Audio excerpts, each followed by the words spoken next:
Bhajap versus Bhajap જેવી પરિસ્થિતિ ઊભી થઈ ચૂકી છે, જ્યાં એક કોર્પોરેટરે રોડ લાઇનના દબાણ તોડવાની માંગ કરી તો બીજા કોર્પોરેટરે દબાણ ન હટાવવાની માંગ કરી છે।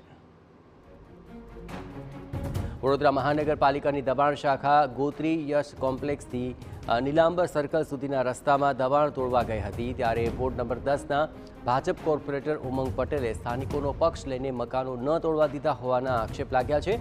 આક્ષેપ છે કે તેમણે દબાણ શાખાની ટીમ અને અધિકારીઓ પર એક ધારાસભ્યનું પ્રેશર બનાવ્યું અને દબાણ ન તોડવા દીધા।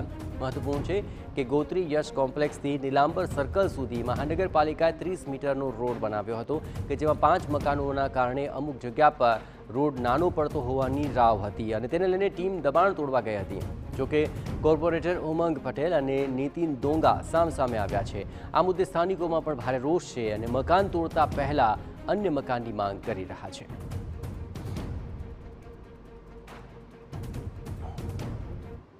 अमन मकान खाली करवा राजी है पण अमन मकान हमू आपो। अमे ओछा 60-70 वर्ष ऊपर थी रहीए छे।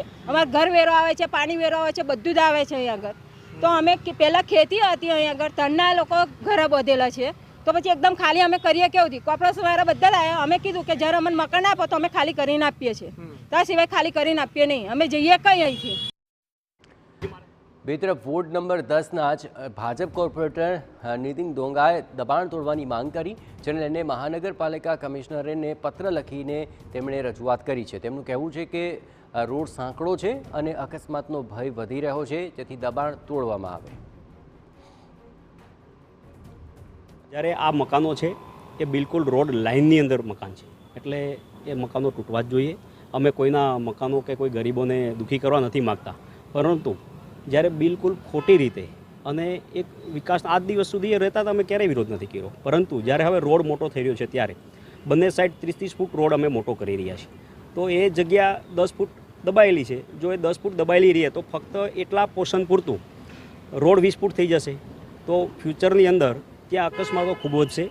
પછી મારે તો બંને ભાજપ કોર્પોરેટર વચ્ચે દબાણ મુદ્દે અસહમતિ થતાં અધિકારી સુધી વાત પહોંચી, ત્યારે સ્ટેન્ડિંગ ચેરમેને કહ્યું કે વાતનો ઉકેલ લાવીશું અને જેમના મકાન તૂટે છે તેમને મકાન આપીશું।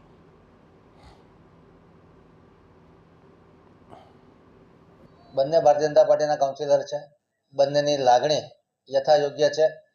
રસ્તામાં ટ્રાફિકનું ભારણ વધતું હોય અથવા ટ્રાફિક જામ થવાના વિષયમાં રસ્તા રેસામાં આવતા ઇલીગલ દબાણો દૂર કરવા જોઈએ એવી એક કાઉન્સિલની લાગણી છે। બીજા કાઉન્સિલની લાગણી માનવતાના ધોરણે આ ઝૂંપડાવાસીઓ માટે કંઈક વિચારવામાં આવે એ પ્રકારની લાગણી છે। બંને ભારતીય જનતા પાર્ટીના કાઉન્સિલર છે, બંનેને બોલાવી અને એની જોડે ચર્ચા વિચારણા કરી અને યોગ્ય નિર્ણય કરવામાં આવશે।